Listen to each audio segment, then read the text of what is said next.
بسم الله الرحمن الرحيم. الحمد لله رب العالمين. اللهم صل وسلم على سيدنا محمد وعلى آله وصحبه أجمعين. جعلنا الله إياكم ممن يستوجب شفاعته ويرجو رحمته ورأفته. اللهم بحرمة هذا النبي الكريم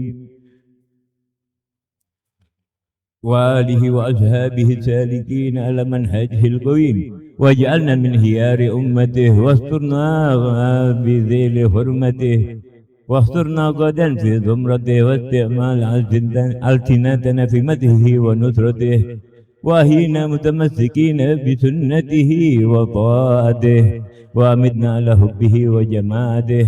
اللهم أدخلنا معه الجنة فإنه أول من يدخلها، وأنزلنا معه في قصورها فإنه أول من ينزلها، وارحمنا يوم يشفع للخلائق فترحمها. اللهم ارزقنا زيارته في كل سنة، ولا تجعلنا من الغافلين عنك ولا عنه قدر السنة. اللهم لا تجعل في مجلسنا هذا أحدا إلا غسلت بماء توبة ذنوبا، وسترت برداء المغفرة عيوبا. اللهم إنه كان معنا في سنة الماضية إخوان منعهم الغضاء عن الوصول إلى مثلها، ولا تهرمهم في ثواب هذه الساعة وفضلها. اللهم ارحمنا إذا سرنا من أصحاب القبور، ووفقنا لأعمال صالحة يبقسنا على ممر الدهور. اللهم اجعلنا لآلائك الذاكرين ولنعمائك الشاكرين وليوم لقائك من الذاكرين، وأهينا بطاعتك مشغولين. فإذا توفيتنا فتوفنا مسلمين مؤمنين غير مفتونين ولا مخذولين، واهتم لنا منك بخير أجمعين. اللهم اغفرنا شر الظالمين، واجعلنا من فتنة هذه الدنيا الظالمين. اللهم اجعلنا هذا الرسول الكريم لنا شافعا، وارزقنا بها يوم القيامة مقاما رفيعا. اللهم اسقنا عن الحوض نبيك محمد صلى الله عليه وسلم شربة هنيئة لا نتبع بعدها أبدا، وصرنا تحت لوائه غدا. اللهم اغفر لنا به ولآبائنا ولأمهاتنا ولمشايخنا ولمعلمينا وذوي الحقوق علينا، وليس أدرى هذا الخير في هذه الساعة، ولجميع المؤمنين والمؤمنات والمسلمين والمؤمنات الأحياء منهم والأموات، إنك مجيب دعوات وقاضي الحاجات وغفر الذنوب والخطيئات يا أرحم الراحمين. وصلى الله على سيدنا محمد وعلى آله وصحبه وسلم. سبحان ربك رب العزة عما يصفون، وسلام على المرسلين، والحمد لله رب العالمين. فاتحة.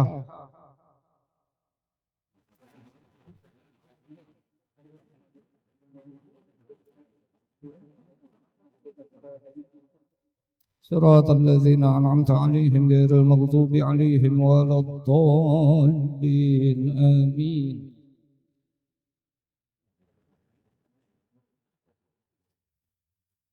كتاب إرشاد العباد. أعوذ بالله من الشيطان الرجيم. بسم الله الرحمن الرحيم. رضي الله عنكم. وأخرج أحمد والحاكم عن أبي هريرة رضي الله عنه قال: قال رسول الله صلى الله عليه وسلم: جددوا إيمانكم. قيل: وكيف نجدد إيماننا يا رسول الله؟ قال: أكثروا من قول لا إله إلا الله. بسم الله الرحمن الرحيم. الحمد لله والصلاة والسلام على سيدنا رسول الله محمد بن عبد الله وعلى آله وصحبه ومن والاه، ولا حول ولا قوة إلا بالله العلي العظيم.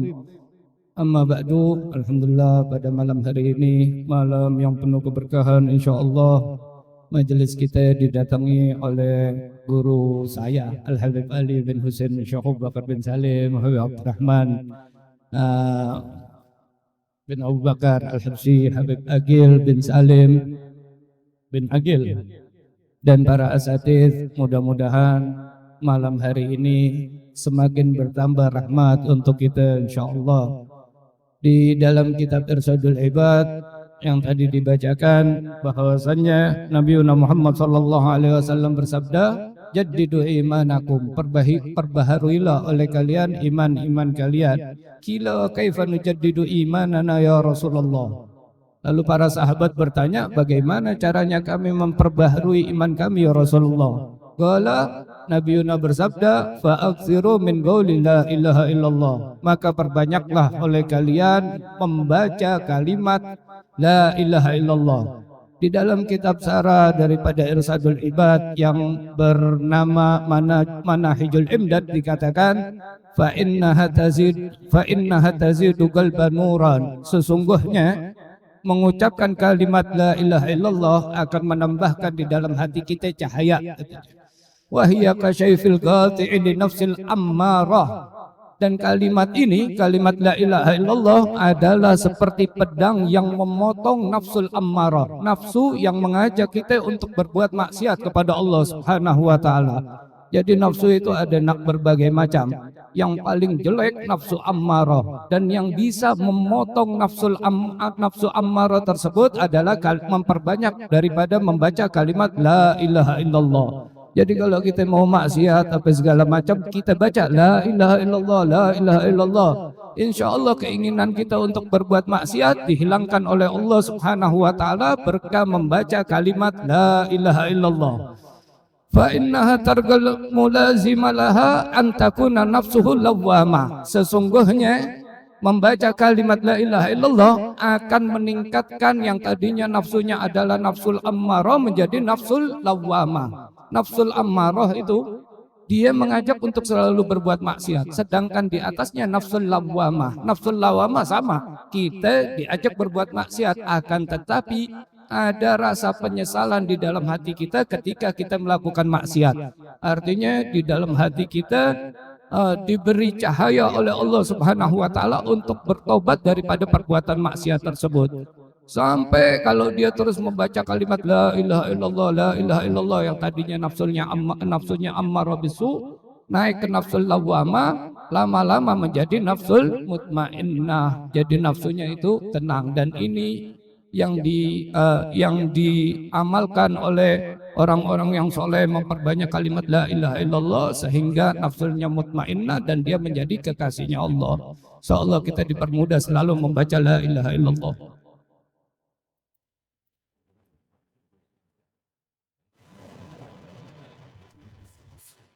والشيخان عن عثمان بن مالك إن الله تعالى قد حرم على النار من قال لا إله إلا الله يبتغي بذلك وجه الله تعالى.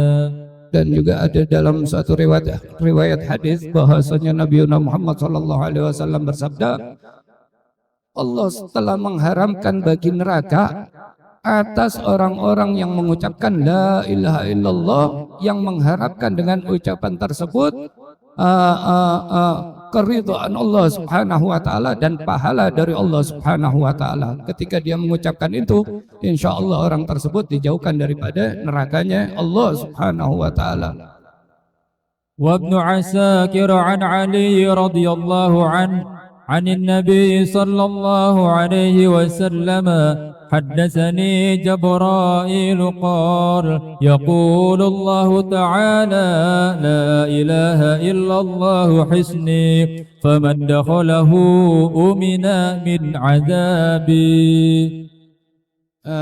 Terdapat juga satu riwayat bahwasannya Jibril alaihissalam berkata kepada Rasulullah sallallahu alaihi wasallam bahwasanya Allah Subhanahu wa taala berfirman, la ilaha illallah hisni, kalimat la ilaha illallah adalah bentengku. Faman dakhalahu, maka siapa yang memasuki bentengku, amina min ghadabi, maka dia akan aman daripada murkaku. Di dalam sarah kitab ini dikatakan oleh Imam Hifni, maknahu man aslama wa nataqa bi syahadataini minal kuffar amina min khuludi finnar. Siapa yang beriman dan mengucapkan dua kalimat syahadat dari orang-orang kafir, maka dia terselamatkan daripada kekal di dalam neraka. Artinya ketika orang tersebut tadinya kalau dia belum Islam seharusnya kekal di dalam neraka. Ketika dia mengucapkan la ilaha illallah, maka dia sudah masuk ke dalam bentengnya Allah, dan insya Allah dia tidak akan kekal selama-lamanya di dalam nerakanya Allah subhanahu wa ta'ala. والطبراني عن أبي الدرداء ليس من عبد يقول لا إله إلا الله 100 مرة إلا بعثه الله يوم القيامة ووجهه كالقمر ليلة البدر. Dibilang atau disabdakan oleh Nabi dari Abi Darda, dari riwayat Abi Darda, dikatakan siapa yang setiap hari mengucapkan 100 kali kalimat la ilaha illallah, maka Allah subhanahu wa ta'ala akan membangkitkan dia nanti di hari kiamat, dan wajahnya seperti malam Lailatul Badar, malam bulan purnama, artinya cahayanya sangat terang karena keberkahan membaca daripada kalimat la ilaha illallah. Dan ini yang perlu kita baca nih. Sayyidina Faqihul Muqaddam membaca kalimat la ilaha illallah setiap hari 100.000 kali. Setiap hari membaca kalimat la ilaha illallah 100.000 kali. Bagaimana hati beliau tidak menjadi mutmainnah? Karena kalimat la ilaha illallah adalah kalimat yang bisa menghancurkan nafsu kita. Kalau kita mau tahu apa sih kalimat yang bisa menghancurkan kita, nafsu kita, banyak-banyak membaca kalimat la ilaha illallah. ولم يرفع لأحد يومئذ عمل أفضل من عمله إلا من قال مثل قوله أو زاد. Jadi tidak ada satupun orang yang diangkat amalnya atau semisal amalnya orang yang membaca kalimat 100 kali la ilaha illallah setiap hari, kecuali orang yang membaca sama seperti dia atau melebihinya, maka wajahnya bisa jadi lebih terang. Di dalam hadis ini sama seperti hadis-hadis sebelumnya. Hadis ini menunjukkan atas kemuliaan kalimat la ilaha illallah. Kata musannif Manahijul Imdad, man sami'a fadlaha wa taraka istighala biha. Man sami'a fadlaha, siapa yang mendengar tentang keutamaan kalimat la ilaha illallah, wa taraka istighala biha, dan dia meninggalkan menyibukkan diri dengan memperbanyak membaca la ilaha illallah, kana mahruman minal khairil katsir, maka dia adalah orang yang dihalangi dari kebaikan yang banyak. Kalau kita mau dapat kebaikan yang banyak, banyak-banyak baca la ilaha illallah. وابن ماجه عن أم هان لا إله إلا الله لا يسبقها عمل ولا تترك ذنبا. Diriwayatkan juga bahwasannya kalimat la ilaha illallah itu tidak didahului oleh amal apapun. Artinya la ilaha illallah selalu terdepan. Dan orang yang sudah membaca la ilaha illallah tidak meninggalkan dosa. Dikatakan di dalam syarah, fahiya tarfa'u qabla ghairiha, kalimat la ilaha illallah itu diangkat sebelum kalimat yang lain atau sebelum amal-amal soleh yang lain diangkat. Qala al-Ghami li'annaha mabda'ul a'malul mu'tamad. Dikatakan oleh Syekh Al-Ghami bahwasannya la ilaha illallah adalah permulaan amal yang disandarkan kepada kalimat tersebut, amalnya yang amal yang lain. Maka katanya amalul kafir la i'tidada bihi, maka amalnya orang kafir tidak dianggap. Oleh karena itu ketika ada orang kafir beramal, orang itu bersedekah banyak, kafir tapi bersedekah, dia belum mengucapkan la ilaha illallah, maka amalnya tidak dianggap karena kalimat la ilaha illallah tidak didahului oleh apapun. Artinya ketika kamu mau amal kamu itu dianggap, maka kamu hendaknya mengucapkan dulu kalimat la ilaha illallah, baru amal-amal baik kamu bisa mengikuti kalimat la ilaha illallah. Zaman sekarang ada di dalam Facebook itu orang-orang yang berkata bahwasannya setiap orang yang berbuat baik, walaupun dia itu Nasoro ataupun Hindu ataupun dia itu orang Buddha, ketika dia bersedekah, berbuat baik kepada manusia, maka dia adalah orang yang bertakwa. Ini adalah perkataan yang salah. Berdasarkan dengan hadis ini, la ilaha illallah la yasbiquha amalun. La ilaha illallah itu tidak didahului oleh amal apapun. Dan dikatakan wala tatruku dzamban, dan tidak meninggalkan dosa ketika seseorang sudah mengucapkan kalimat la ilaha illallah. Fa idza ata bihal kafir, maka apabila mendatangkan kalimat tersebut siapa orang kafir, ma'agarinataha, bersama pasangannya, yaitu syahadat Muhammadur Rasulullah, kafarallahu anhu kulla dzambin, maka Allah Subhanahu wa taala menghapuskan dari dirinya semua dosa. Fa innal islama yajubbu ma qablahu, sesungguhnya Islam itu bisa menambal apa atau menghilangkan apa yang sebelumnya yang dia lakukan. والترمذي والنسائي عن جابر أفضل ذكر لا إله إلا الله وأفضل الدعاء الحمد لله. Dan dikatakan sudah sering kita dengar kalau di dalam tahlil, afdalu dzikri fa'lam annahu la ilaha illallah, paling afdalnya zikir itu la ilaha illallah. Kenapa? Karena di dalam kalimat la ilaha illallah adalah kalimat pengesaan kepada Allah Subhanahu wa taala. Maka tidak ada sesuatu pun amalan yang bisa disamakan dengan mentauhidkan Allah Subhanahu wa taala. Dan dikatakan juga dikarenakan kalimat la ilaha illallah memberi pengaruh yang sangat besar di dalam batin kita. Oleh karena itu kalimat la ilaha illallah adalah paling utamanya zikir. Wa afdalu doa alhamdulillah, dan paling utamanya doa alhamdulillah. Kenapa alhamdulillah dikatakan doa? Segala puji bagi Allah Subhanahu wa taala. Kenapa dikatakan doa? Di dalam syarah dikatakan man hamidallah innama yahmaduhu ala ni'amihi. Siapa yang memuji Allah Subhanahu wa taala sesungguhnya dia itu sedang memuji atas nikmat-nikmat Allah yang diberikan kepada dirinya. Walhamdu ala ni'mat talabul mazid, dan bersyukur atau mengucapkan alhamdulillah atas nikmat yang kita dapatkan itu sama saja meminta tambahan dari Allah Subhanahu wa taala. Berdasarkan apa? Berdasarkan firman Allah Subhanahu wa taala, la in sakartum la azidannakum. Artinya ketika kita mengucapkan alhamdulillah itu sama saja, ya Allah, nikmat yang Engkau beri ini saya memohon keberkahannya dan tambahannya ya Allah. Artinya kalau kita bersyukur kepada Allah, insya Allah nikmat kita ditambah ya. Insya Allah Habib Ali ya, nikmatnya ditambah gitu. Karena belum insya Allah Habib Ali coba. والنسائي عن أبي سعيد الخدري عن النبي صلى الله عليه وسلم قال قال موسى عليه السلام يا رب علمني شيئا أذكرك به فقال قل لا إله إلا الله فقال يا رب كل عبادك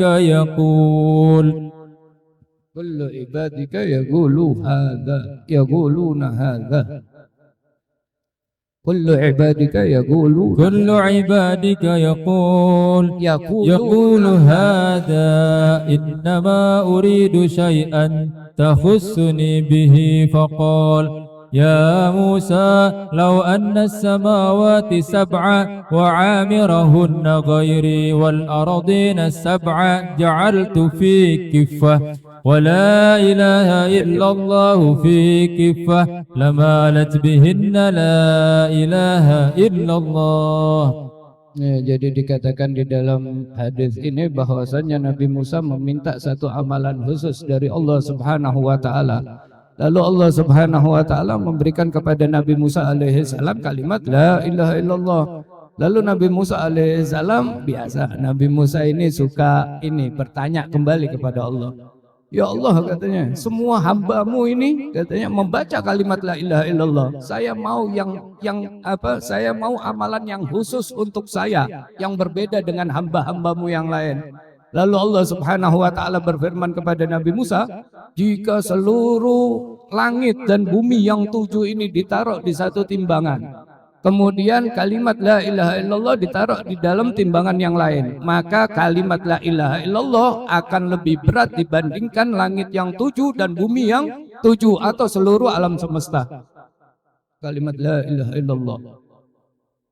وأبو يعلى عن أبي بكر رضي الله عن ذريته عليكم بلا إله إلا الله والاستغفار وأكثروا منهما فإن إبليس قال أهلكت الناس بالذنوب وأهلكني بلا إله إلا الله والاستغفار فلما رأيت ذلك أهلكتهم بالأهواء وهم يحسبون أنهم مهتدون.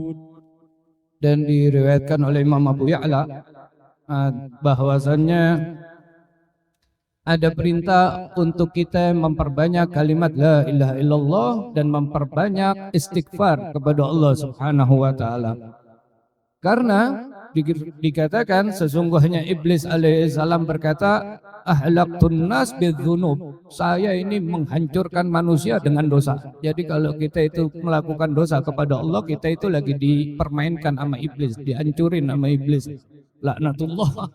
Wa ahlakuni bila ilaha illallah wal istighfar. Kata iblis, tetapi manusia menghancurkan saya, membinasakan saya dengan kalimat la ilaha illallah dan memohon ampun kepada Allah Subhanahu wa taala. Ketika dia mengucapkan la ilaha illallah, memohon ampun kepada Allah, artinya dia tahu bahwasannya Allah itu rahmatnya luas, ampunannya wasi, luas gitu, sangat luas. Ketika dia meminta ampun kepada Allah, Allah mengampuninya. Usahanya iblis yang susah payah untuk menghancurkan dia menjadi gagal. Maka iblis merasa saya dihancurkan oleh manusia dengan kalimat la ilaha illallah dan istighfar kepada Allah Subhanahu wa taala. Tetapi iblis gak kehilangan cara untuk menghancurkan manusia. Ketika mereka sudah mengucapkan istighfar, maka mereka seakan-akan adalah orang yang soleh. Ketika mereka sudah seakan-akan ini orang soleh, maka iblis menghancurkan orang tersebut dengan hawa nafsunya. Dikeluarin tuh hawa nafsunya, pengen dihormatin manusia, pengen mendapatkan apa, pengen mendapatkan apa. Ketika mereka sudah begitu, mereka masih tidak sadar atau magrur dan mereka menyangka bahwasannya mereka adalah orang-orang yang mendapat petunjuk dari Allah Subhanahu wa taala. Kita lihat zaman sekarang banyak. Ya banyaklah. Dia pokoknya itu ceramah seakan hebat itu. Dia nunjukin nasab saya ke sono, nasab saya ke sini. Yang lain-lain nasabnya palsu, saya doang yang paling benar nasabnya. Dipikir dia insyaallah her. Dia merasa bahwasanya dirinya itu adalah orang yang paling banyak petunjuknya dari Allah, wali. Akhirnya dia ngomong sama semut, ya enggak? Akhirnya dia ngomong sama cacing, ngomong sama pohon. Berhasil. Ente bisa ngaku-ngaku begitu. Terus ente merasa diri ente mendapat petunjuk. Nah itu ciri-ciri orang magrur tuh, udah ketipu sama iblis. Dia ngomong sama cacing, makoli. Berhasil. Dia doang yang paham, kita mah kagak. Kita dibohongin sama orang-orang agak magrum nih zaman sekarang. Berhasil. وابن أبي دنيا والبيهقي عن أبي هريرة رضي الله عنه حضر ملك الموت رجلا يموت فشق أعضاءه فلم يجد عملا خيرا ثم شق قلبه فلم يجد فيه خيرا ففك لحييه فوجد طرف لسانه لاصقا بحنكه يقول لا إله إلا الله فغفر له بكلمات الإخلاص. Terdapat juga satu riwayat bahwasannya dari Sayyidina Abi Hurairah bahwasannya malaikat maut itu pernah mendatangi seseorang yang akan mati. Lalu malaikat maut membelah anggota tubuhnya. Dia membelah dadanya, enggak didapati di dalam dadanya kebaikan sama sekali. Kemudian dia membelah hatinya, enggak didapati di dalam hatinya kebaikan sama sekali. Fafakalahyaihi. Lalu malaikat maut membuka kedua rahangnya, membuka di rahangnya. Fafakalahyaihi. Fawajada tarfa lisanihi lasiqan bihanakihi.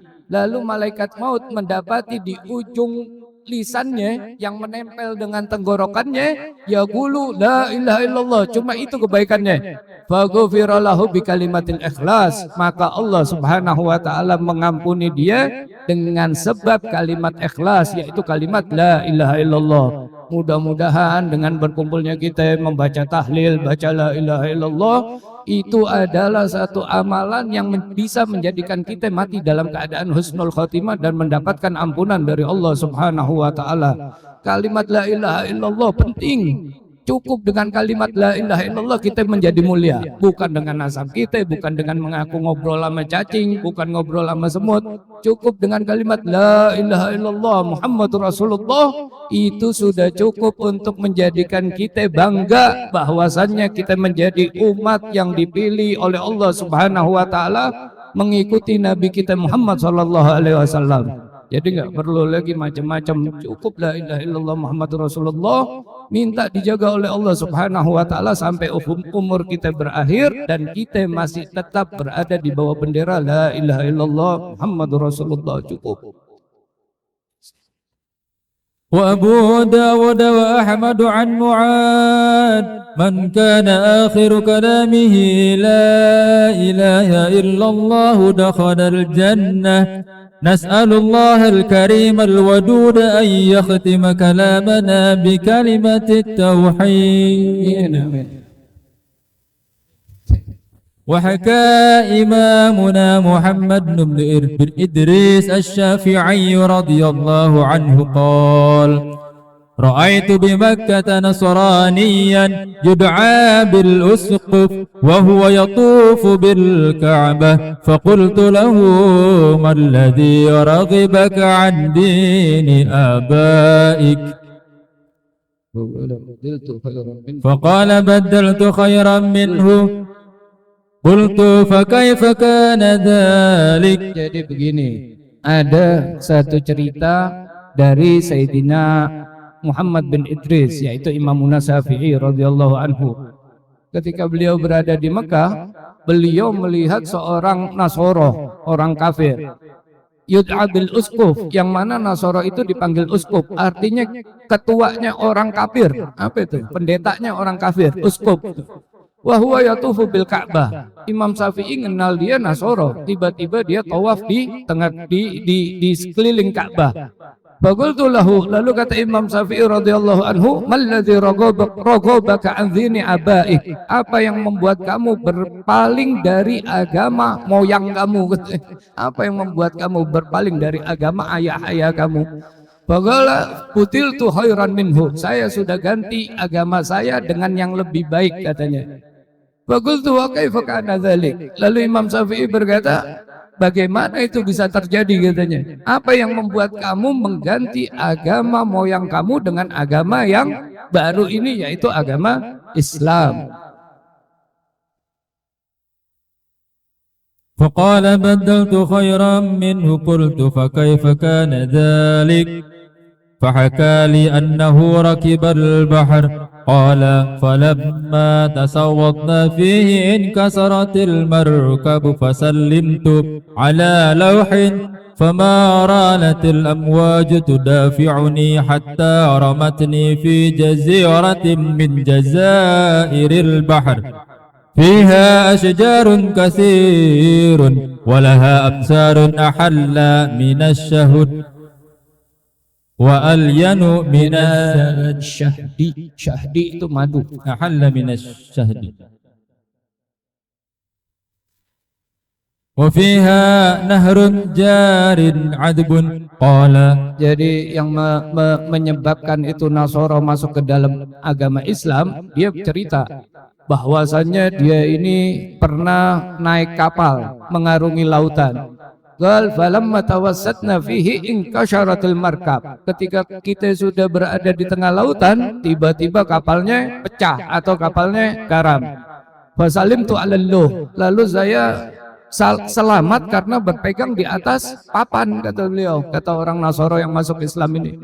Famazalatil amwaju tudafi'uni hatta ramatni fi jaziratin min jazairil bahr. Ombak selalu mendorong saya sampai ombak tersebut melemparkan saya di satu pulau di sekitar laut, katanya, di satu kepulauan di laut tersebut. Fiha asjarun katsira, di dalam pulau tersebut ada pohon yang banyak. Walaha athmarun ahla minasyahdi, dan di pulau tersebut ada buah-buah yang lebih manis daripada madu. Wa alyanu minaz zubdi, dan buah tersebut lebih lembek atau lebih lembut dibandingkan mentega. Wa fiha nahrun jarin azbun, dan di dalam pulau tersebut ada satu sungai yang mengalir yang airnya tawar katanya.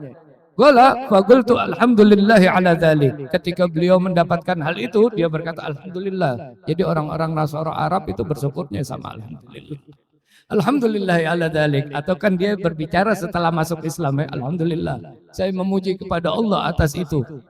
Akulu min hadzal thamar, saya bisa makan dari buah ini. Wa asyrabu min hadzal nahar, saya bisa juga minum dari sungai ini. Hatta ya'ti Allah Ta'ala bil faraji, sampai Allah mendatangkan kepada saya kelapangan atau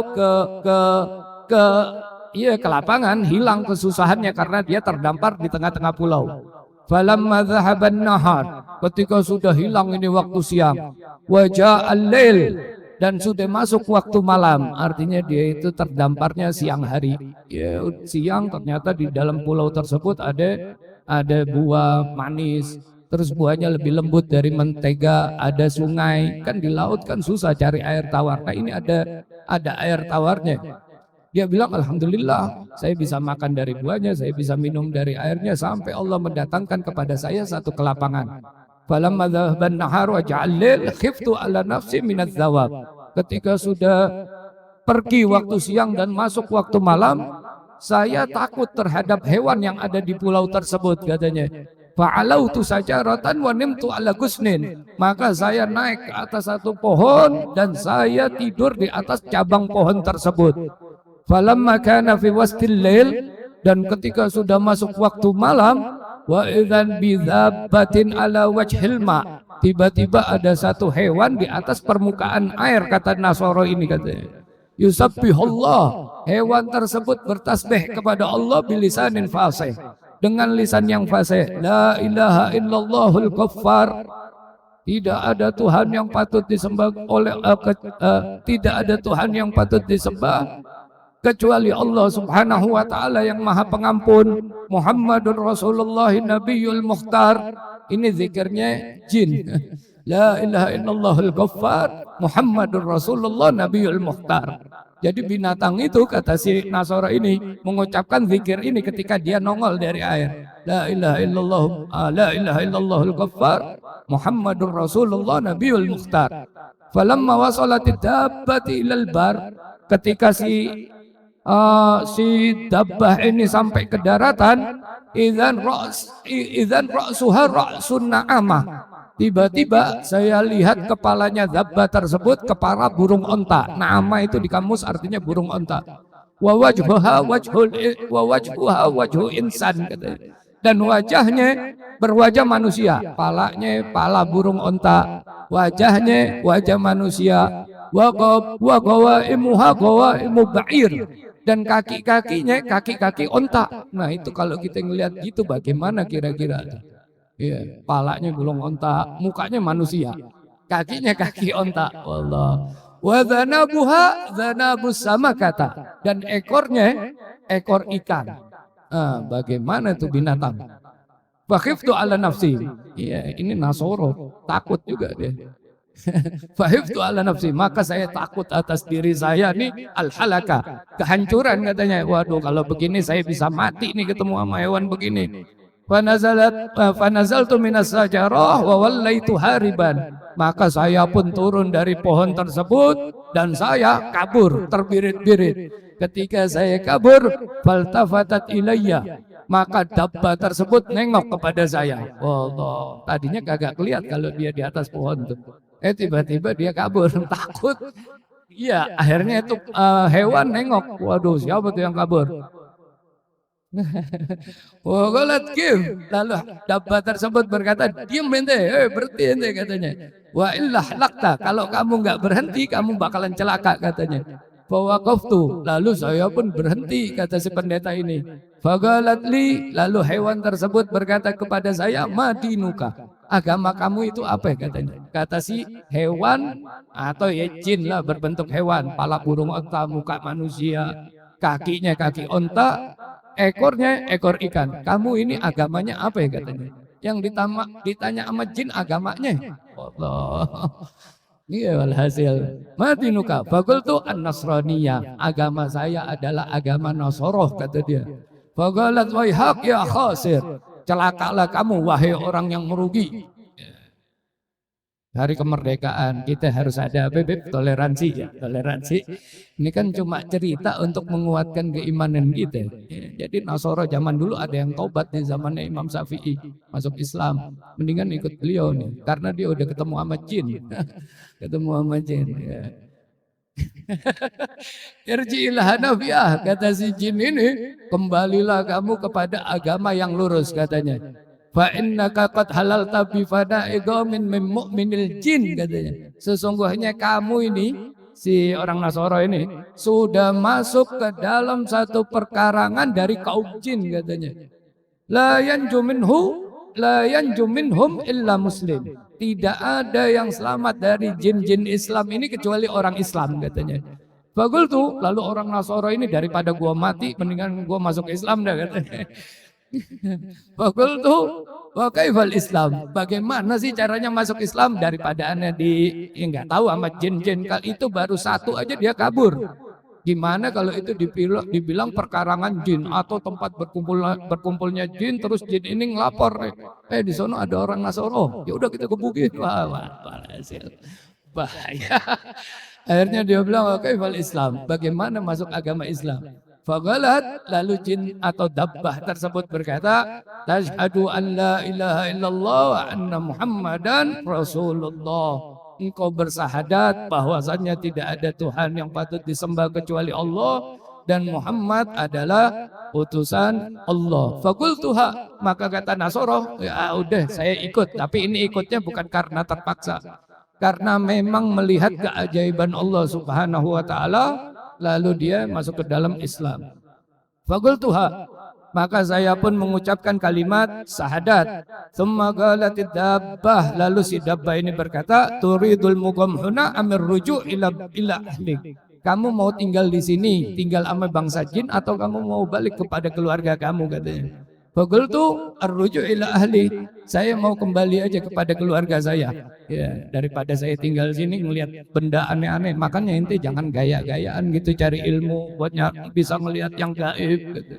Nangkep jin, Allah, ini pendeta nih, imannya udah kuat, kabur ngeliat jin, kuat, ya, gaya-gayaan, mau ngeliat jin, lagian nggak enak jin tuh dilihat, ngeliat manusia aja mukanya macem-macem, mau ngeliat jin, cukup ngeliat manusia gimana nih, wah ini cakep, ini kurang cakep, laki tapi jangan harim hakom, kalau ada nafsunya juga, malazil.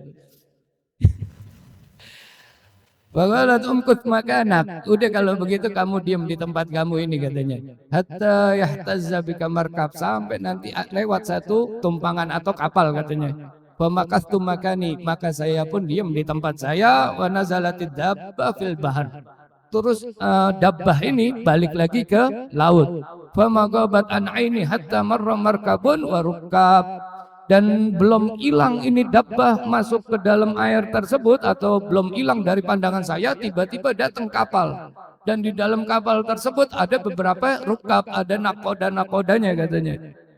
Wa asartu ilaihim, maka saya pun memberi isyarah kepada mereka katanya. Fahamaluni, maka mereka pun membawa saya.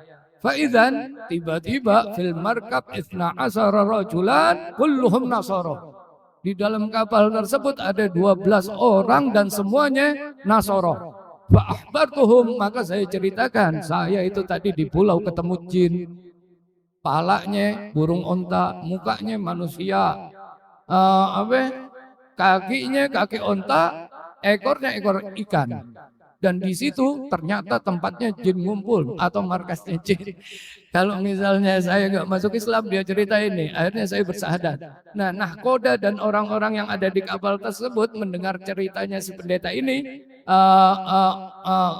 aslamu kulluhum, mereka pun masuk Islam seluruhnya karena kalimat la ilaha illallah.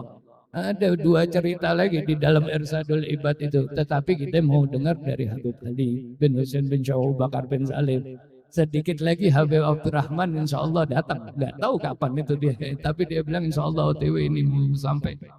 Jadi kalau aneh kan udah sering dengar Habib Ali ini karena jarang kita minta dari beliau nasihat kepada kita dan perkumpulan seperti ini roha bikin senengnya orang-orang beriman gitu ya.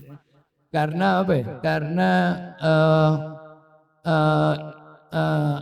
istirahatnya orang yang soleh ahli ibadah itu intigal min ibadah ila ibadatil ukhra, berpindah dari satu ibadah ke ibadah yang lain. Tadinya zikir mulu bosan, dia pindah baca Quran bosan baca sholawat udah mulai agak-agak males, dia baca kitab. Dalam kitab banyak cerita. Nah ini cerita-cerita yang bikin dia semangat lagi. Akhirnya baca sholawat lagi, baca Quran lagi, baca la ilaha illallah lagi. Ya mudah-mudahan kita bisa semakin semangat lagi ibadah kepada Allah. Jadi orang yang taat kepada Allah dan taat kepada Rasulnya insya Allah. Dan kita minta Habib Ali untuk memberi kita nasihat atau apa terserah beliau itu. Allah berkah. Assalamualaikum warahmatullahi wabarakatuh. Sama-sama yang al-fakir muliakan akhina fillah ada'i ilallah al-habib Muhammad bin Habib Fikaf bin Mahdi bin Syahri bin Salim al-akhina fillah al-habib Rahman bin Abu Bakar al-Habsi, ada Ahmad bin Hussein Fikaf, dan para habaib lain dan hadirin dan hadirat yang dimuliakan oleh Allah. Alhamdulillahi wa kafa wa salatu ala sayyidil mustafa wa ala alihi wa sahbihi ahlil wafa. Amma ba'd, subhanaka la ilma lana illa ma 'allamtana innaka antal alimul hakim. Segala puji bagi Allah. Tadi sudah dibahas masalah pujian-pujian kepada Allah, dan pujian kita kepada Allah sungguhnya layak membutuhkan pujian lagi, karena kita mampu bersyukur kepada Allah. Tadi kan ladi dan nakum, lain syakartum ladi dan nakum. Kalau kita bersyukur sama Allah, Allah tambahkan nikmat. Sebenarnya kita mengucapkan alhamdulillah aja udah itu sebuah anugerah dari Allah, karena lisan kita Allah berikan kesempatan untuk memuji namanya yang maha agung. Lisan kita diberi kesempatan, kalau nggak ada kesempatan Allah nggak kasih izin ini lisan. Sama ketika mengucapkan la ilaha illallah, makanya tadi Habib Muhammad menjelaskan maka batil hukumnya setiap amalan sebelum dia masuk Islam. Salat nggak akan sah bagi mereka yang nggak masuk Islam. Surutul sah, ya kan? Surut sehatus salat Islam, zakat juga begitu, puasa juga begitu. Karena Islam fondasi awal, yaitu mengucapkan kalimat la ilaha illallah. Jadi jangan tertipu kita dengan fata morgana yang ada saat ini. Agama Islam, agama tidak toleransi. Siapa yang bilang agama toleransi? Terus kita mau ikut-ikutan agama yang toleransi? Siapa yang bilang agama toleransi? Kita mau kacau balau jadi. Masalah akidah nggak ada toleransi. Masalah muamalat sama orang kita harus bertoleransi. Masalah akidah kalau toleransi, kita ibadat ke gereja juga, akhirnya ke masjid juga, ke pura juga, ke wihara juga. Nggak ada toleransi. Kalau toleransi Nabi Muhammad nggak dimusuhin di Mekah, nggak akan terusirkan dari kota sucinya. Nggak boleh toleransi. Lihat kebablasan toleransinya di Eropa sekarang, yaitu Tuhan mereka diolok-olok sama agama, sama orang mereka sendiri. Dijadikan film, dijadikan segala macam. Ada toleransi. Agama, kalau kita toleransi mengatakan semua agama benar, terus buat apa Islam Nabi Muhammad? Kira Nabi Muhammad sampai terusirkan dari kota suci Mekah. Ya udah toleransi aja, dia mau nyembah berhala biarin. Ya kan? Enggak begitu kan tapi yang dilakukan Nabi Muhammad. Nabi Muhammad sampai terusirkan. Makanya Syekh Muhammad Ramadan Al-Buti mengatakan agama Islam ini ketika kita sudah balik dan berakal, kita memiliki pembebanan, yaitu taklif. Pembebanan di dalam Islam yaitu dengan menjalankan syariat Islam, bukan malah dimudahkan. Kita siap menanggung resiko dengan apapun ketika kita menjalankan syariat Islam. Kita harus siap itu, karena ini dunia ini hanya sebatas ujian kita. Tempat, bukan kata Imam Haddad Muhammad, dunia darul iqamatin, bukan darul iqamah. Ini dunia bukan tempat kita tinggal, tapi tempat kita meninggalkan. Ya kan, kita bakal pindah ke darul yang selamanya itu akhirat. Jadi jangan sampai kita gadaikan sesuatu yang hanya bersifat sementara untuk sesuatu yang bersifat kekal dan abadi. Ya, orang zaman sekarang banyakkan pola pikirnya nggak tahu dari mana, sampai sekarang takut ngucapin agama Islam, agama yang paling benar. Kita harus ngakuin agama yang lain. Terus kita nggak, ya kan? Yang kesian Ustaz yang muda ya sampai takut. Kenapa? Terus kenapa emang nggak boleh kita ngakuin? Dia mau ngakuin agama Kristen dianggap kita salah, kita nggak masalah. Kita apa kita masalah? Nggak masalah. Lakum dinukum waliyadin. Untukmu agamamu, untukku agamaku. Kita ajak mereka dengan yang benar, nggak mau ya udah. Ya kan? Karena agama yang paling logis hanya Islam, yang lain logis ya? Nggak logis. Masa Tuhan patung? Tanya anak kecil, jagoan mereka aja nggak mungkin kalah. Avenger mungkin kalah nggak? Nggak mungkin kalah. Gimana terus Tuhan ini bisa kalah? Sampai disalib bagi patung nggak bisa ngapa-ngapain. Gimana? Nggak logis. Secara logika kita nggak masuk akal. Ayo anak-anak yang masih kecil-kecil, kita tanya mereka, mungkin nggak orang yang maha perkasa bisa dikalahkan? Nggak mungkin. Jadi itu kita punya Tuhan yang maha esa, maka kalimat tauhid. Jadi nggak akan ada sebandingnya. Orang yang memiliki nikmat iman dan nikmat keislaman, baik dengan orang kafir yang dia mau ngucap, mau ngelakuin nyumbang ke satu kota ke, nggak ada manfaat itu. Kecuali dia masuk Islam dulu. Mudah-mudahan dengan diberbuat baik Allah kasih hidayat. Itu aja. Mudah-mudahan Allah kasih hidayat karena dia baik, karena dia punya rasa hati bersih. Insya Allah lebih gampang kemungkinan besarnya untuk masuk dapat hidayat untuk mengucapkan kalimat tauhid. La ilaha illallah Muhammadur Rasulullah. Dan kita jangan masalah fitnah udah kita anggap. Ya, kita diselamatkan, mudah-mudahan diselamatkan dari ini zaman fitnah, di mana pemikiran yang coba dirusak kami ini zaman. Ya, udah terjadi dari Kesultanan Ottoman, Sultan Abdul Hamid yang kedua, itu udah mulai dihancurkan Islam. Sampai kita sekarang nih Indonesia sekarang targetnya. Dulu Turki, dinasti Utsmaniyah karena kerajaan Islam paling besar. Sekarang mana paling besar? Indonesia, Pakistan, Malaysia, kan itu mau coba dia hancurkan karena jumlah umat muslim paling banyak. Muslim mereka adalah Islam. Ya kan? Yang dirubah apa cara berpikirnya umat muslim. Sekarang coba mengangkat agama semua sama. Tidak berpegang betul dengan agamanya. Menganggap jadi individu-individu yang individualis, nggak peduli sama orang lain, nggak peduli sama lingkungannya, nggak peduli sama sekitarnya. Nggak ada lagi menegakkan amar ma'ruf wa nahi mungkar. Mana? Kenapa? Karena memang seperti itulah ingin dia hancurkan Islam dari cara mereka berpikir. Ngapain kolot katanya yang berpegang pada Islam? Yang pegang Islam dibilang kolot. Haji? Masya Allah. Kolot.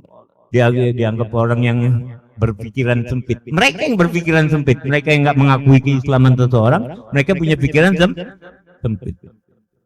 Jadi semoga kita semua yang hadir di tempat ini mendapatkan keberkahan. Jadi jangan lupa tadi Sayyidina Fagil mengucapkan la ilaha illallah berapa 100.000 kali, subhanallah 100.000 kali, alhamdulillah 100.000 kali. Kita mana? Al Habib Abdullah Al Idrisil Akbar, Ibn Abu Bakar Sakran, Ibn Abdurrahman At-Tegaf, itu tiap hari kalau kita pengen buka kita punya basirah, dia mengajarkan Tariqatul Idrisiyah itu dengan mengucapkan 12.000 kali tiap hari la ilaha illallah. Sampai kapan? Sampai kebuka dia punya basirah. Baru berpindah ke kalimat Allah. Pertama kita harus tahu dulu tiada Tuhan, la ma'bud bil haq fil wujudi illallah. Itu mana la ilaha illallah? Bahwa enggak ada yang pantas kita sembah, enggak ada yang pantas kita tunduk kecuali hanya Allah. Dan dalam hadits qudsi Allah berfirman, kuntu kanzun mahfiyun. Ya kan? Sebelumnya aku ciptakan alam dan yang ada ini, aku adalah pembendaraan yang tersembunyi kata Allah. Dan aku ciptakan manusia agar mereka tahu kebesaranku kata Allah. Agar mereka mengenal diriku. Jadi kita diciptakan sama Allah, kita supaya tahu Allah. Bahwa Allah zat yang maha besar, bahwa Allah zat yang maha agung, bahwa Allah zat yang maha segalanya. Berlaku dalam pemikiran dan kehidupan kita sehari-hari. Bahwa tiada Tuhan yang pantas kita sembah. Siapa yang dapat menolong kita? Siapa yang dapat menyelamatkan kita? Hanya Allah. Siapa yang dapat memberikan hajat kita? Hanya Allah. Semuanya hanya Allah. Itu ketika kita tanamkan, kita pahami, baca Asmaul Husna tiap hari, Allah ya Rahman ya Rahim. Betul gak kita pahamin? Allah yang paling sayang sama kita.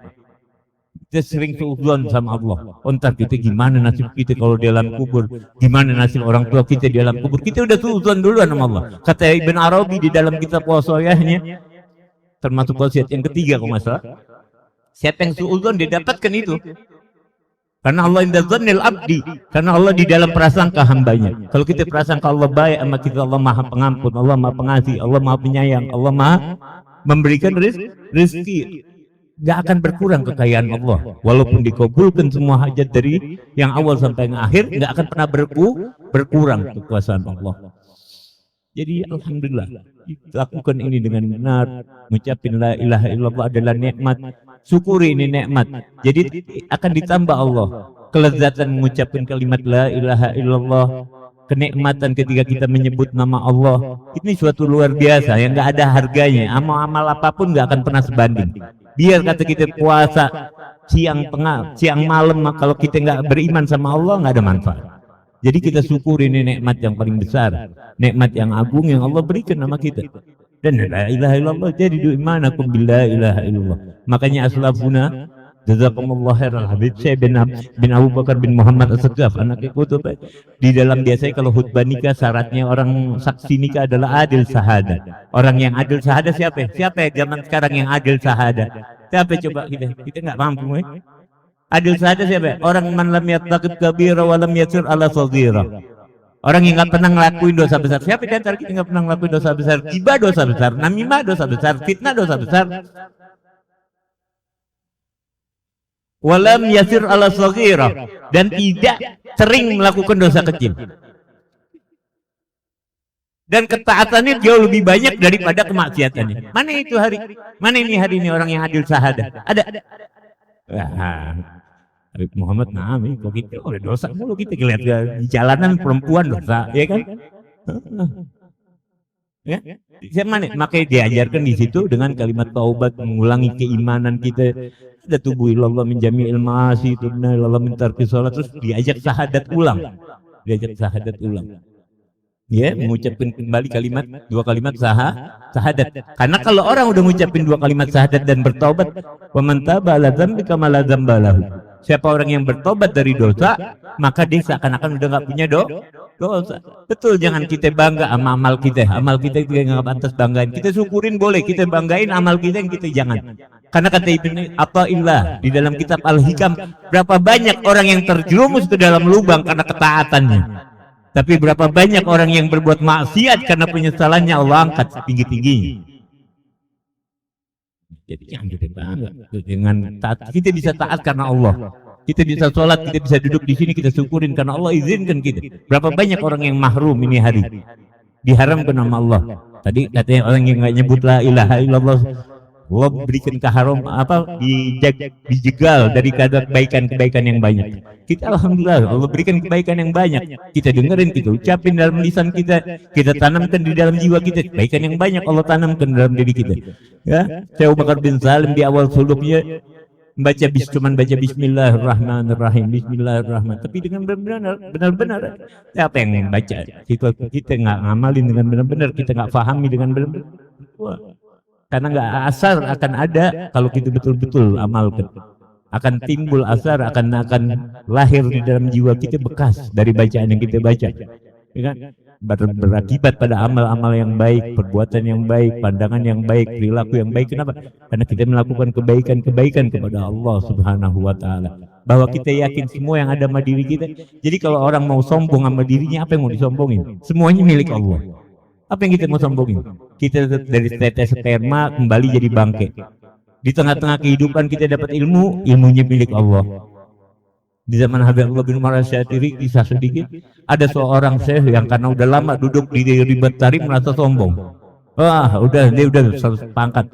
Dia diundang dakwah ke daerah Mukalla tanpa izin sama Habib Abdullah bin Umar Asy-Syatiri. Terus akhirnya orang tersebut, Habib Abdullah bin Umar Asy-Syatiri ketika dalam halakonya bertanya, mana Fulan bin Fulan? Bangsa Syekh. Enggak ada, dia ke mana, ke Mukalla mau dakwah. Oh, biarin orangnya pergi, ilmunya tetap di sini. Benar, ketika dia mau dakwah bertahun-tahun udah belajar di rumah tarim, tapi nggak pamit dengan Habib Abdullah bin Umar Asy-Syatiri, keberkahan guru nggak ada. Dia pergi ke Mukalla baru Bismillahirrahmanirrahim, assalamualaikum, nggak bisa ngomong dulu. ilmunya tetap kita. Keberkahan guru nggak ada. Yang kita lihat saat ini karena masih ada keberkahan dari guru kita. Kita nggak punya apa-apa, cuma pernah duduk sama Hasan, pernah duduk sama Habib Salim, mudah-mudahan jadi berkah. Pernah duduk sama Habib Segaf bin Mahdi, mudah-mudahan jadi berkahnya kita.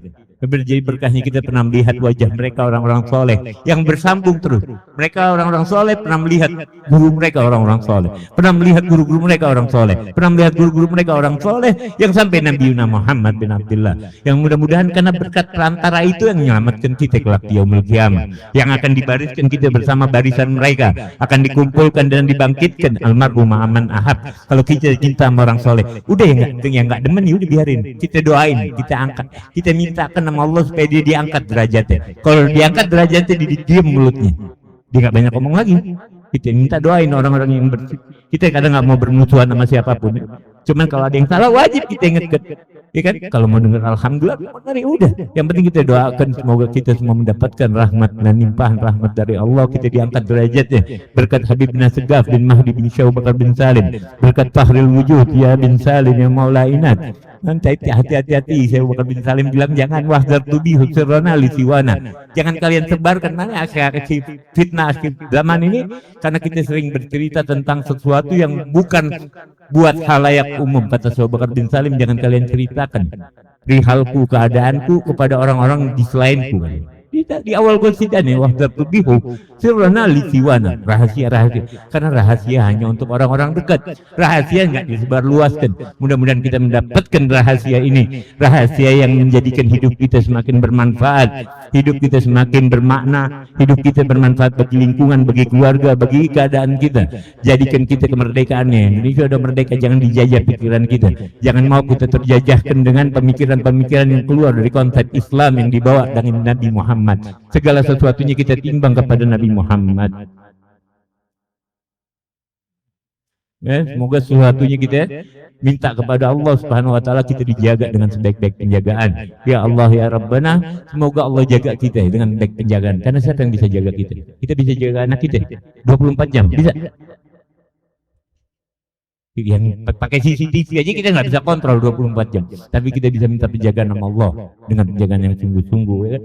Syekh Bakar bin Salim, kita kalau benar-benar cinta sama seorang almarhum aman ahab, kita bersama dengan orang yang kita cintai. Itu hadis ketika Anas bin Malik dengar itu hadis, wallahi dibilang aku nggak pernah gembira mendengar hadis kecuali ini hadis lebih menggembirakan. Nggak ada yang lebih gembira kecuali ini hadis menggembirakan. Jadi datang seorang orang Arab Badui, datang nanya sama Nabi, kapan kiamat? Emang intinya nyiapin apa buat kiamat? Kata Nabi, ya anak nggak banyak sholat, nggak banyak puasa, terus apa kira-kira apa yang dapetin dia? Anak cuma cinta kau ya Rasulullah, almarhum aman ahab. Kata Anas bin Malik, karena siapa yang sholat kayak sholat Nabi, siapa yang puasanya kayak puasa Nabi, terus kita berharap duduk bareng Nabi.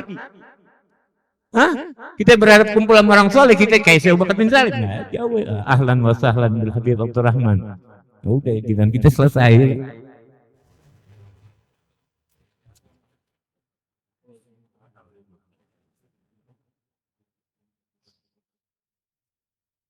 Ya udah dah.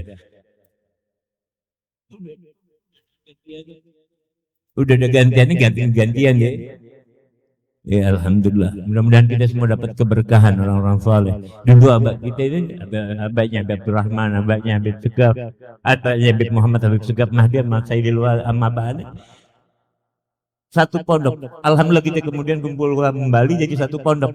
Alhamdulillah. Mudah-mudahan apa yang dilakukan karena min silatul, dari tanda kebaktian seorang anak selalu menyambung apa-apa yang disambungkan oleh orang tuanya. Mudah-mudahan ini jadi tanda kebaktian kita kepada kedua orang tua kita, tanda kita menjadi hamba-hamba Allah yang bermanfaat, dan dijadikan kita hamba-hamba Allah kelak yang mati dalam keadaan husnul khatimah indal maut. Hanya ini yang Al-Fakir dapat sampaikan.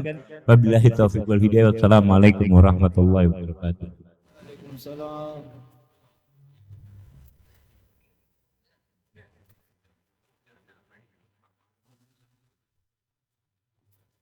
Jadi begini, Habib Abdurrahman bin Syekh Al-Jufri, Habib Abdurrahman bin Syekh Al-Jufri adalah anaknya Habib Syekh Al-Jufri.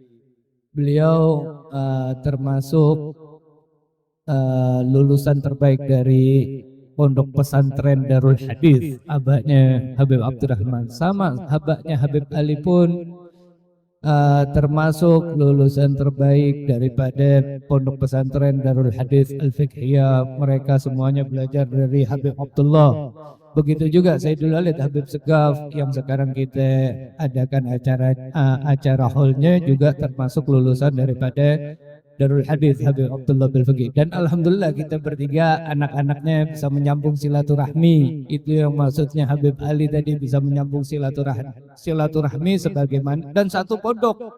Sebagaimana ayah kami mondok di satu pondok, kita pun mondok di satu pondok di Rubat Arim, alhamdulillah. Dan sanad daripada Habib Segaf, guru kita Habib Segaf itu, atau Habib Syekh dan Habib Husin bersambung kepada Habib Abdullah bin Abdul Qadir bil Fiqih. Habib Abdul Qadir bil Fiqih bersambung sanadnya kepada Al-Habib Abdullah bin Umar Syatiri, yang tadi dikatakan oleh Habib Ali bahwasannya muridnya ketika hendak sudah merasa alim, kemudian dia mau berdakwah, dia tidak meminta izin kepada Habib Abdullah bin Umar Syatiri.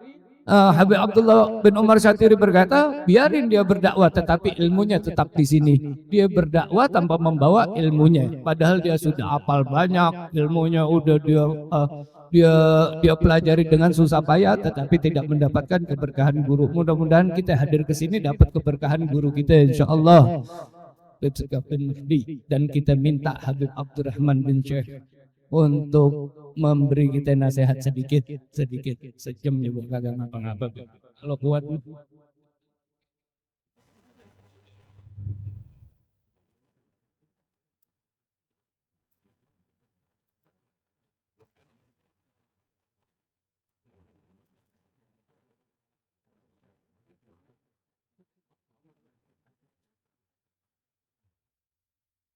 Bismillahirrahmanirrahim. Assalamualaikum warahmatullahi wabarakatuh. Bismillahirrahmanirrahim. Alhamdulillahi rabbil alamin wa bihi nasta'in ala umuri dunya waddin. Wassalatu wassalamu ala asyrafil anbiya'i wal mursalin sayyidina wa habibina وشفيعنا وقرة أعيننا ومولانا محمد وعلى آله وصحبه وجنوده وأنصاره والتابعين وتابع التابعين ومن تبعهم بإحسان إلى يوم الدين. أما بعد سبحانك لا علم لنا إلا ما علمتنا إنك أنت العليم الحكيم. فرب اشرح لي صدري ويسر لي أمري واحلل عقدة من لساني يفقه قولي. اللهم ارزقنا فهم النبيين وحفظ المرسلين وإلهام الملائكة المقربين آمين يا رب العالمين. Ma'asyiral hadirin jamaah yang dimuliakan Allah Subhanahu wa taala, bil khusus mukarramun muhtaramun, para habaib, para kiai dan asatidzah, teristimewa sahibul majlis Habiban al-Mahbub Al-Habib Muhammad ibn al-Habib Segaf bin Syekh Abu Bakar bin Salim, juga guru kita yang baru saja menyampaikan ilmu dan hikmahnya, Habiban al-Mahbub Al-Habib Ali ibn al-Habib Husain bin Syekh Abu Bakar bin Salim. Mudah-mudahan kumpulnya kita di sini menjadi sebab Allah turunkan limpahan barakah dan rahmat pada kita semua. Semoga kita semua diberikan panjang umur, sehat walafiat dalam ta'ah dan ibadah, dan mudah-mudahan juga kita mendapatkan keberkahan dari sahibul haul Habib Segaf bin Syekh Abu Bakar bin Salim, dan Allah jadikan kubur beliau raudhah min riyadil jannah. Rabbi fanfa'na bi barakatihim wahdinal husna bi hurmatihim wa amitna fi tariqatihim wa mu'afatin minal fitani. Hibba'il kiram, memperingati haul daripada orang tua kita, guru kita, itu adalah bagian daripada wafa kita selaku anak dan murid. Balas budi dan tanda syukur kita kepada orang tua dan guru. Sama kita ketahui bahwa berbakti kepada kedua orang tua adalah termasuk min aujabil wajibat, suatu hal yang paling wajib yang diwajibkan oleh Allah Subhanahu wa taala. Kenapa demikian? Karena Allah nyatakan di dalam Al-Qur'an, wa qada rabbuka alla ta'budu illa iyyahu wa bil walidaini ihsana. Dalam ayat itu Allah Subhanahu wa taala menentukan bahwa kita tidaklah boleh menyembah menghamba kecuali hanya kepada-Nya. Dan di dalam ayat itu Allah perintahkan yang kedua daripada ketetapan Allah untuk senantiasa kita berbuat ihsan, berbuat baik, berbakti kepada kedua orang tua. Perintah kedua setelah Allah melarang kita untuk menyekutukannya adalah untuk kita berbakti kepada orang tua.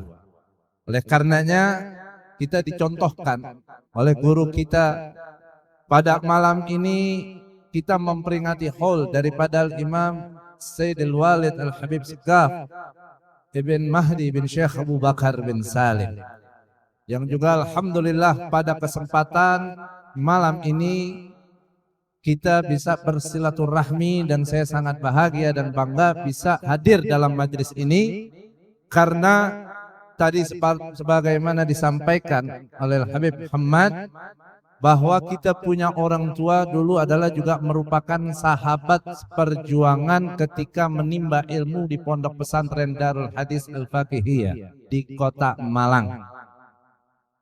Saya punya orang tua Habib Muhammad, ayahnya Habib Segaf, yaitu juga Habib Ali, ayahnya Habib Hussein. Mereka semua adalah murid-murid dari Imam Al-Habr Al-Habib Abdul Qadir bin Ahmad Balfaqih dan juga Imam Al-Habib Abdullah bin Abdul Qadir bin Ahmad Balfaqih. Yang Habib Abdul Qadir bin Ahmad Balfaqih ini juga beliau adalah murid daripada Sayyidil Imam Al-Habib Abdullah bin Umar Asy-Syatiri. Yang mana Habib Abdullah bin Umar Asy-Syatiri adalah juga merupakan ayahanda guru kami di Rubat Tarim, yaitu Al-Imam Al-Habib Hasan bin Abdullah bin Umar Asy-Syatiri dan Al-Habib Salim bin Abdullah bin Umar Asy-Syatiri. Subhanallah, alhamdulillah, ini adalah silsilah keilmuan yang terus ya kita menyambung, dan insya Allah sanad-sanad beliau tidak diragukan sampai kepada baginda Rasulullah sallallahu alaihi wasallam. Ini adalah silsilah Zahabiyah, silsilah rantai emas keilmuan dari ulama-ulama besar. Maka kita beruntung bisa belajar, bisa mengaji kepada guru yang keilmuannya sanadnya menyambung sampai ke baginda Rasulullah sallallahu alaihi wasallam. Dan yang istimewanya, yang merupakan satu keberuntungan dan kebahagiaan besar yang wajib untuk saya syukuri, dengan silaturahmi ini saya Habib Muhammad, Habib Ali bin Hussein ini juga insya Allah dicatat sebagai bakti terbaik di sisi Allah Subhanahu wa taala kepada kedua orang tua. Kenapa? Karena dalam satu hadis, atau kama qala sallallahu alaihi wasallam, beliau mengatakan min abarril bir ayyasila ahla wuddi abihi. Termasuk bakti terbaik seorang anak yaitu tatkala anak menyambung silaturahmi dengan sahabat kerabat para orang tuanya. Atau kama qala sallallahu alaihi wasallam. Maka silaturahmi ini adalah juga bagian bakti kepada kedua orang tua. Ahibba'il kiram, bakti kepada kedua orang tua itu bukan hanya Allah haruskan kepada kita di masa mereka masih hidup saja, tapi juga saat mereka sudah meninggal dunia pun ikatan kita sebagai anak kepada orang tua kita tidak terputus. Bagaimana bakti kita kepada orang tua tatkala mereka sudah meninggal dunia?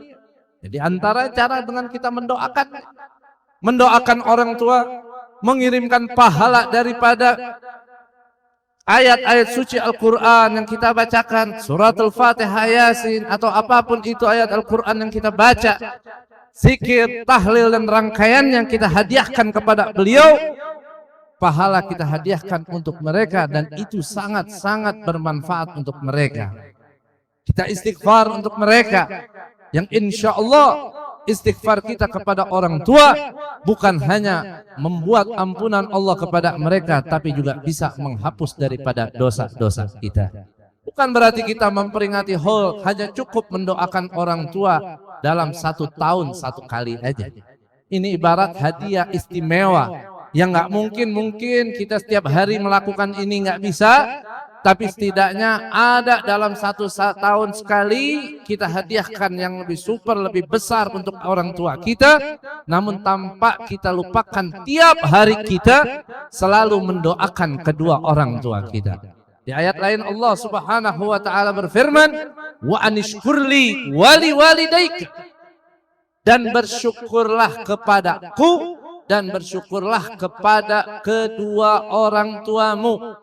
Di sini lagi-lagi Allah pesankan kepada kita betapa pentingnya kita untuk bersyukur kepada orang tua, kita untuk berbakti kepada orang tua. Setelah Allah perintahkan agar kita bersyukur kepada Allah Subhanahu wa taala, yang kedua, syukur kita itu patut kita berikan dan kita wujudkan untuk kedua orang tua kita. Karenanya Al-Imam Sufyan bin Uyainah radhiyallahu taala anhu, beliau mengatakan, syukur kepada Allah dalam sehari semalam kita minimal dengan kita melaksanakan sholat 5 waktu. Minimal. Kalau kita nggak ada sholat 5 waktu, jauh kita dikatakan dari sudah bersyukur kepada Allah. Dan syukur kepada orang tua, yang mana sama kita sadar, kebaikan, jasa orang tua itu nggak mungkin untuk terbalaskan oleh kita seorang anak. Sebaik-baiknya kita, sebakti-baktinya kita kepada orang tua, ingat kita sebagai anak belum sebanding dengan kebaikan mereka. Ibu bapak kita, mereka sudah menjaga, melindungi kita, merawat kita, bahkan dari semenjak kita di kandungan. Dari kita di kandungan ibu kita, dari awal sampai akhir, kita di perut juga udah nyusahin. Hamil ibu kita, mengandung kita di bulan-bulan pertama, kita udah bikin ibu kita susah ngidam. Emang ngidam enak? Kagak enak. Yang ngidam gak enak, yang ngadepin orang ngidam pun juga kadang pegel. Jam 1 malam minta bakso. Ya sekarang mah enak ya, udah banyak yang online. Lah dulu. Lah kalau banyak yang online tinggalnya jauh juga udah pada tutup warung. Ada yang ngidamnya 4 ngeliat suaminya. Nah ini repot lagi ini. Nanti pulang tanya ada mamanya kalau masih ada dulu waktu ngidamin saya apa mak ya. Nah tuh bakal ceritanya panjang tuh sampai pagi nggak kelar. Tuh bulan-bulan pertama kita udah nyusahin. Masa ngidam hilang, tuh perut udah mulai gede. Apalagi kalau udah 7, 8, 9 bulan, Masya Allah. Tuh kalau kita udah bertingkah di perut, udah bergerak-gerak. Orang tua mah enak ngeliatinnya tuh, gerakan anak kita girang. Padahal dia ngerasanya mah kagak enak sebenarnya. Tuh kalau udah melendungnya gede, dia mau tidur aja ribet. Miring kanan, nyesek. Miring kiri, ngeliat lakinya, enak. Tengkurap takut pecah deh. Telentang lucu. Orang hamil gede telentang, ya Allah. Gue takut laki pulang dia baca salamullah ya sada nanti. Dipikir makam. Dari perut kita udah nyusahin tuh orang tua. Dan kita lahir gak kelar. Di malam berkali-kali kita punya orang tua bangun ngurusin kita nangis. Yang ngompol, yang minta nyusu. Ada yang gak ngompol gak nyusu tapi lagunya minta digendong aja. Udah gedean dikit bisa merangkak. Bukan orang tua tuh. Tenang, wah malah ribet jagainnya. Baru bisa jalan, geratak sini, bisa manjat, manjat sana sini. Terus nggak ada habis-habisnya. Bahkan kadang kita udah berumah tangga pun masih suka kita menyusahkan orang tua. Makanya jangan pernah merasa kita anak nih udah begitu bakti sama orang tua. Sebaik-baiknya kita nggak bakal kebayang kebaikan orang tua. 2 orang tua bisa menghidupkan 5, 10, 15 anak. Ya orang dulu kan anaknya banyak-banyak. Orang sekarang anak 3 udah kebanyakan. Orang dulu hebat, anak banyak, bini banyak. Orang sekarang anak dikit, bini dikit. Apa yang lu mau banggain? Takbir!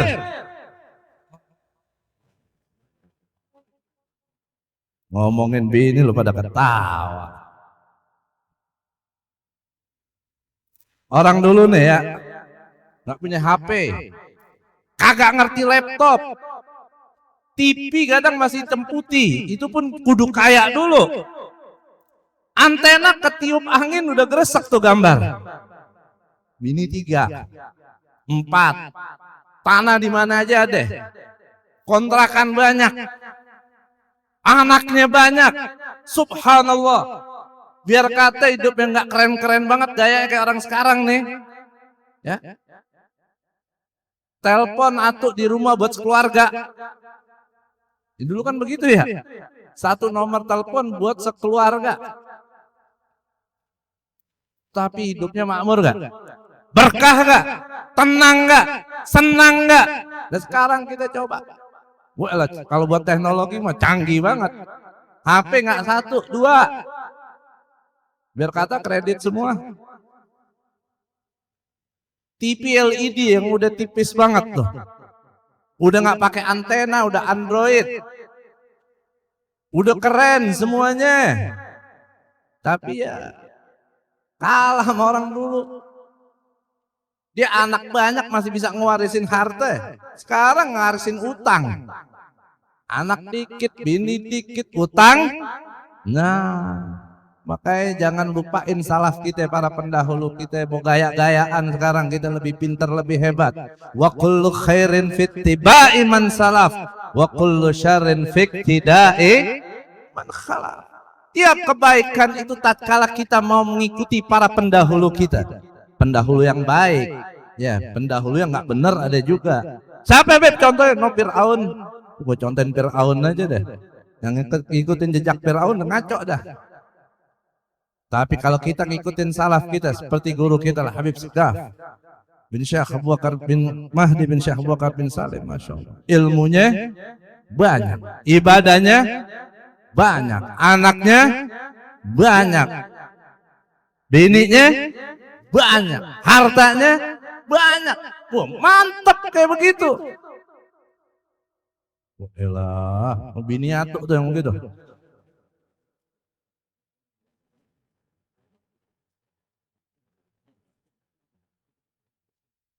Kita kalau kita ilmu kita dikit, ibadah, anak, utang, sian banget dah anak majelis.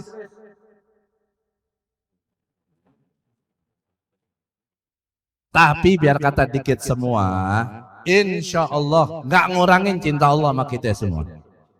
Itu semua tadi urusan dunia, ya. Tapi kalau kita takwanya baik, insya Allah kita nggak kalah disayang sama Allah Subhanahu Wa Taala. Mudah-mudahan kita mulia disayang sama Allah Subhanahu Wa Taala.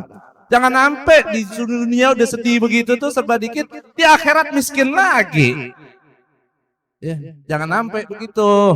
Ya, kita kan udah serba dikit semua nih. Ya, alhamdulillah sih pada jujur. Enggak, sekarang banyak kan orang kagak jujur. Iya, kagak soleh lagunya kayak orang soleh. Bego lagunya kayak orang alim. Geblek lagunya kayak orang pinter. Itu lebih susah lagi itu hidupnya yang begitu. Kerjaannya hasut aja jadi. Iya. Kayak orang dagang kagak laku-laku, akhirnya ngiri. Innalillahi wa inna ilaihi raji'un. Tapi abang lihat antum semua nih, Masya Allah senang wajahnya. Biar kata tadi serba dikit. Senyum ketawanya girang. Karena tahu habis ini ada makan nggak, Beb? Mau nggak mau, lu kesel pulang belum makan. Ya Allah, gue jalan ke sini mau gumoh tadi. Banyak banget belokannya kagak nyampe-nyampe. Dapat aja nih Habib tanah di sini. Besok minta lurusin Beb ya. Jalan. Allah Allah. Gue ngomongin apa sih tadi lu sampai ke sini-sini jadinya. Padahal di awal udah serius banget ngomongnya. Ya syukur sama orang tua tuh. Ya. Orang tua biar tadi cuma dua. Punya anak banyak, dihidupin, digedein, dirawatin. Gak ada orang tua cita-citanya gak baik buat anaknya. Pasti pengen anaknya sukses, pasti pengen anaknya berilmu, pasti pengen anaknya dia berbakti sama orang tua. Dia upayain, dia berjuang buat kita tuh anaknya. Jangankan bahaya besar. Kita waktu masih kecil tidur ada nyamuk aja tuh nempel di badan kita. Masya Allah. Tuh nggak kena ditepok, diubek sekamar sama dia. Saking nggak pengennya tuh kita kenapa-napa. Tuh orang tua kita tuh. Dia mau makan apaan juga keingetannya sama kita. Tapi belum tentu banyak anak bisa ngidupin, jagain, ngerawatin dua orang tuanya. Dan ini banyak fakta. Ketika anak sudah pada dewasa, sudah keluarga, sudah tinggal masing-masing, bahkan sudah sukses, orang tua susah, nggak ada yang membantu dan menolong dan merawatnya. Kadang orang tua sakit aja mendorong-dorongan untuk ngejagainnya. Lu kan anak perempuan, lebih gampang jagain orang tua. Emak juga deketnya kan sama lu. Kalau gue laki sibuk, gue punya istri, gue punya anak, lu urusin deh orang tua. Masalah duit mah gampang, tak gue bantu. Dipikir orang tua naksir sama duitnya apa? Orang tua tuh lebih butuh dengan perhatian dan kasih sayang kita. Lu yang bontotnya itu suruh bontot deh jagain emak, suruh bontot dah jagain bapak. Kadang kalau kedapetan kita mulu, kita suka protes. Gantian ngapa? Emang anak emak gua doang? Emang anaknya bapak gua doang? Gak ada yang lain apa? Marah sama saudaranya, giliran dia jaga mulu sama orang tuanya. Justru kalau anak begitu beruntung dia. Berarti dia yang dipilih yang terbaik dari anak dari orang tuanya. Allah menghendaki dia lebih banyak dapat pahala dari bakti kepada orang tuanya. Makanya kalau disuruh jagain sama orang tua, jangan pada ngeluh, jangan pada merasa susah. Itu berarti Allah pilih ente biar pahala ente lebih banyak dari yang lain. Jangan pakai berdebat kalau buat orang tua kita. Bisa tolongin, bantuin. Dia nggak pernah mikirin kalau buat kita. Walaupun dirinya susah, dia kalahin dirinya. Yang penting kitanya senang. Maka gimana pun kita nggak bisa tuh balas jasa orang tua. Dan Imam Sufyan bin Uyainah katakan, kalau syukur kepada Allah tuh sehari minimal salat 5 waktu. Kalau syukur kepada orang tua minimal setiap habis salat waktu doakan mereka. Baca Rabbighfirli wali walidayya warhamhuma kama rabbayani shaghir. Ini insya Allah doa yang pertama kita hafal dari doa-doa yang lain. Kita waktu masih bocah diajarin doa-doa tuh sama orang tua kita. Insya Allah ini yang pertama diajarin. Atau doa makan. Atau doa tidur. Nah itu udah nyiriin anaknya nanti gimana itu? Kalau kedapetan awal doa yang diajarin Allah mau barik lama, doyan tuh makannya tuh anak. Kalau doa yang diajarin bismika, tukang tidur tuh anak. Ya enggak juga sih, tapi kali gitu. Makanya kalau punya anak jangan doa makan mulu, lo ajarin. Doa orang tua dulu ajarin. Itu doa udah kita hafal dan bocah. Tapi pertanyaannya sekarang suka nggak kita baca tuh? Itu doa anak, doa anak-anak. Rabbighfirli wali walidayya, doanya anak apa doa anak-anak? Doanya anak, bukan doa anak-anak. Tapi anggapan kadang kayak doanya anak-anak. Kalau kita bilang doa anak-anak, kalau kita udah dewasa nggak pantas lagi baca tuh doa, karena bukan anak-anak lagi. Ingat, biar kate kita udah jadi bapak, biar kate kita udah jadi kakek, tetap aja status kita anak orang tua. Tetap status kita anak emak bapak kita. Walaupun kita udah punya anak, walaupun kita udah punya cucu.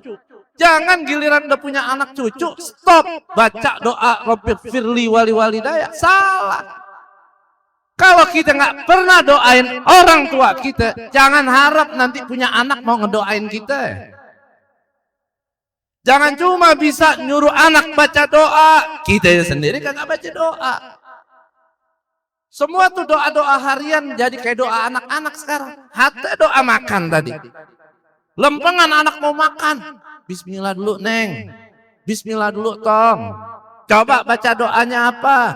Allahumma barik. Nah tuh pintar, cakep orang tua begitu. Tapi nyontain yang gila makan lah Bismillah wala doa emak bapaknya. Gares langsung aja dia gares sudah. Tidur anak suruh wirid, baca doanya. Giliran dianya la bismika wala bismillah.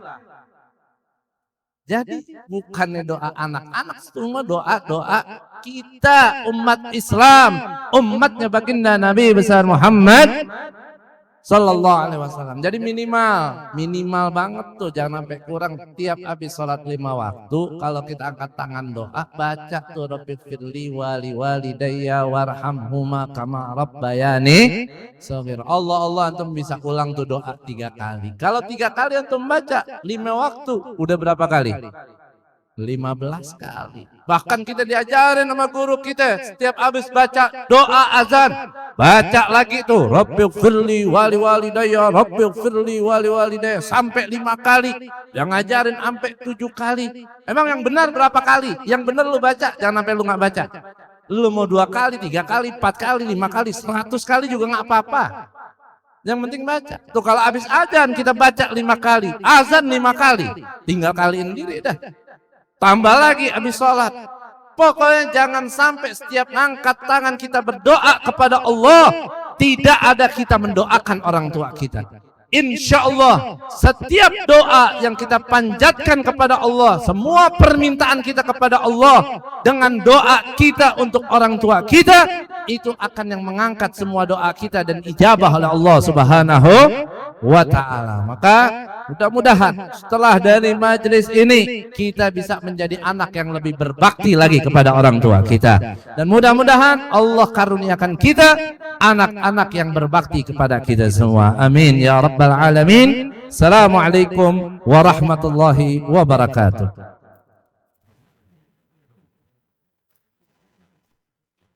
Alhamdulillah. Dan malam hari ini kita kedatangan salah satu murid Habib Segaf yang sudah menjadi dewan. Jadi kita minta dia bicara ya 3 menit. Nah kalau belum jadi dewan, dia kemarin mau kampanye. Berhubung udah jadi biarin ya 3 menit biar buat nambahin semangat besok hadir haul yang lain. Untuk Ustadz Fuad, tafadhol Ustadz, dikit aja Ustadz, pada cu.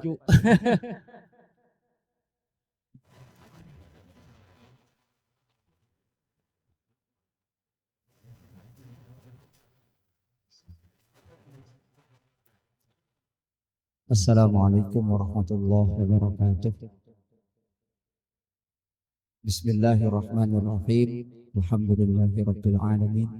Allahumma shalli wa sallim ala sayyidina Muhammad wa ala ali sayyidina Muhammad yang kita hormati dan muliakan bersama guru mulia kita Habib Muhammad Yakin Segaf bin Mahdi insyaallah dan bersalim, para habaib yang hadir pada kesempatan malam hari ini. Mudah-mudahan senantiasa dengan berkah mereka semua kita selalu mendapatkan rahmat dan ridha daripada Allah Subhanahu wa taala. Alhamdulillah segala puji hanyalah milik Allah Subhanahu wa taala. Shalawat beriring salam semoga senantiasa terlimpah dan tercurah kepada paduka alam yang mulia baginda Nabi besar Muhammad sallallahu alaihi wasallam beserta para keluarganya, para sahabatnya dan para umatnya, semoga sampai kepada kita semua. Amin amin ya rabbal alamin. Apalah artinya saya sebenarnya yang hanya sebutir debu ketika bertemu dengan lautan samudra. Jadi kalau kita debu ngelihat air, pentayamumnya udah batal. Jadi sebenarnya nggak perlu lagi. Tapi tadi sudah banyak pelajaran-pelajaran yang kita terima, yang kita simak dari guru-guru mulia kita, dari para habaib. Pada intinya menuntun kita semua untuk kita meningkatkan keimanan dan ketakwaan kepada Allah Subhanahu wa taala dan berbakti kepada kedua orang tua kita.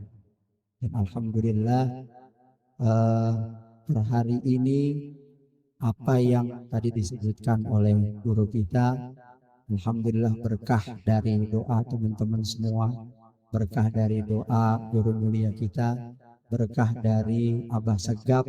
Alhamdulillah kami berada di titik ini. Mohon doanya mudah-mudahan bisa membawa maslahat dan manfaat untuk umat dan masyarakat. Kalau tadi diceritakan bagaimana kita berbakti kepada kedua orang tua.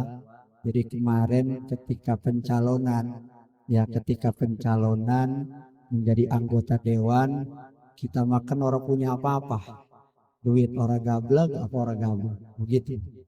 Ketika pencalonan tim pada teriak mulu, partai ini bagi-bagi sembako, partai ini bagi-bagi minyak begitu. Kita bukan orang pengen ngebagi, tapi emang orang ada yang dibagi. Tapi alhamdulillah ya, ketika Al-Fakir kemarin mencalonkan diri menjadi anggota dewan, satu hal yang Al-Fakir lakukan ketika ditanya sama orang yang kami anggap sebagai orang tua, apakah orang tua masih ada? Udah nggak ada. Akhirnya ya udah, yang udah nggak ada ziarahin ya. Terus mertua masih ada, kalau mertua masih ada ya udah, sekarang datang ke rumah mertua, datang ke rumah orang tua, karena mertua juga sama orang tua kita. Jadi ibu dan ayah daripada istri kita sama dengan orang tua kita. Akhirnya Al-Fakir datang ke tempatnya mertua, walaupun udah punya anak 3 begitu, datang malam-malam nyuci kaki mertua.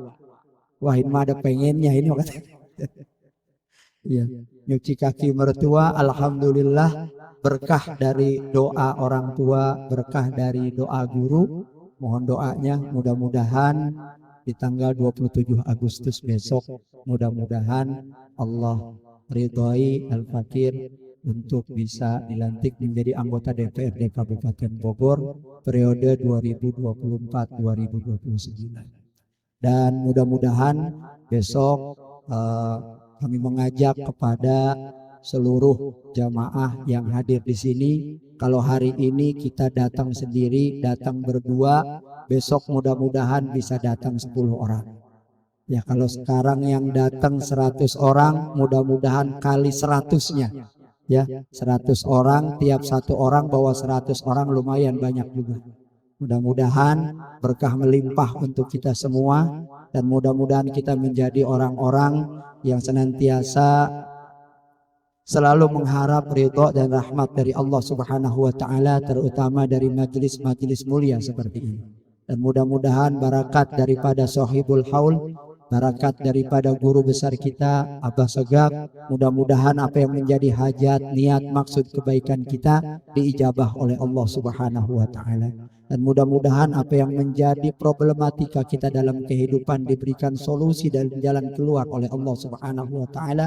Dan mudah-mudahan anak-anak kita semua menjadi anak-anak yang soleh, anak-anak yang solehah, anak-anak yang taat kepada Allah dan Rasulnya, anak-anak yang taat berbakti kepada kita kedua orang tuanya.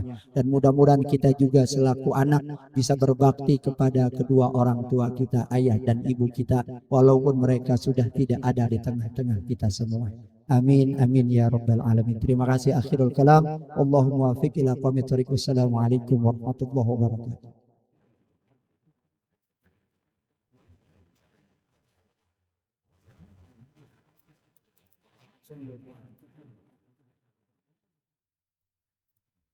بسم الله الرحمن الرحيم. يا ربنا اعترفنا بأننا اعترفنا وأننا أشرفنا على الذي أشرفنا، فتب علينا توبة تغسل كل حوبة، واستر لنا العورات وآمن الروعات، واغفر لوالدينا ربي ومولودينا والأهل والإخوان وسائر الخلان وكل ذي محبة أو جيرة أو صحبة والمسلمين أجمع.